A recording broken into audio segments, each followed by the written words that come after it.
Dylan Harper to Victor Wembanyama, mga idol. Parang James Harden maglaro itong film rookie. Patikim pa lamang ito at napakaganda na kagad ang nilaro ng second pick ng NBA draft. So debut game, mga idol, ng Filipino-American Dylan Harper. He's coming off the bench, mga idol, at suot-suot ang jersey number ni Kawhi Leonard. 3-point bunk shot to start the game for Victor Wembanyama at layup para simulan ang laban kontra sa Utah Jazz. Bunk shot 3-pointer din, mga idol, ang naisagot ng Boston Beast, Jusuf Nurkic. Nakalaban pa ni Dylan Harper sa kanyang debut game itong kanyang former teammate sa college, si Ace Bailey, ang sinasabing bust daw ng NBA draft. Pero lumalabas ngayong preseason na mukhang naka-jackpot pa ang Utah. First possession, mga idol, ni Dylan Harper, na itala niya kagad ang kanyang unang puntos as a Spur. Solid yung simula ni Dylan Harper, mga idol. Gumagawa ng mga plays, mga idol. Napakagandang pasa kay Luke Cornett sa ilalim. Kinukumpara ang laro nitong si Dylan Harper, mga idol, kay James Harden. He's not only a scorer but a great floor general. Eto, nakitaan niya ng butas ang depensa ng Utah Jazz. He scored quickly into the paint. At eto, shot clock winding down, nagawan pa niya ng paraan to. He is also a good shot creator, mga idol. Parang James Harden nga talaga. Eto, mga idol, first Harper to Wemby connection. Binatuhan ng napakagandang lob pass si Wembanyama and one basket. What a dunk by Wemby! And of course, dahil na naman yan sa pasa ni Dylan Harper.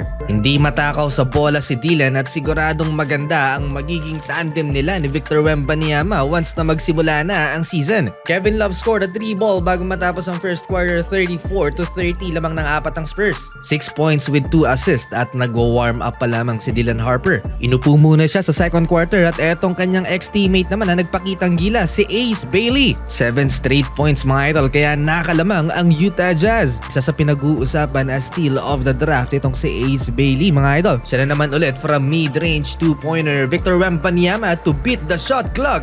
Saktong-sakto lang, hindi inabutan ng oras. Halfway ng second quarter, muling ipinasok si Dylan Harper at nakalamang na rin ang San Antonio Spurs. Eto, from the corner, Harper for 3-pointer. Nag-stare down pa sa bench ng Utah Jazz. Si Ace Bailey yata yung tiningnan niya, mga idol. Sa kabila ng solid na laro ni Dylan Harper, si Wembanyama pa rin ang alpha male ng Spurs and one basket over Jusuf Nurkic. Anytime kung gugustuhin na mag-take over ni Wembanyama ay talagang gagawin niya. 22 points lang naman si Wemby sa first half with 7 rebounds, 3 assists at nalimitahan niya kanyang turnover with only 1, shooting 60% sa field in 16 minutes of playing time. Nice defensive possession by Dylan Harper kay Keyonte George to end the first half. 72-55, tambak malala ang Utah. Nagtala naman ng 9 points, 2 assists si Dylan Harper in 4 of 5 shooting sa field. Second half, inupo na si Victor Wembanyama at starting 5 na itong si Dylan Harper. Nag-mini run ang Utah Jazz at nakat nila sa 10 ang lamang ng Spurs. Dylan Harper, smart play, napalibutan ng tatlong Jazzman na pass to Champagnie sa corner. That's another assist for Dylan. 6-minute mark ng third quarter, pinagpahinga na si Dylan Harper. Lamang ng 15 ang Spurs. Hindi pa ito todo si Dylan Harper dahil preseason pa lang din naman at kagagaling lang din sa injury. 9 points, 3 assists for Dylan sa kanyang debut game, 66% shooting percentage.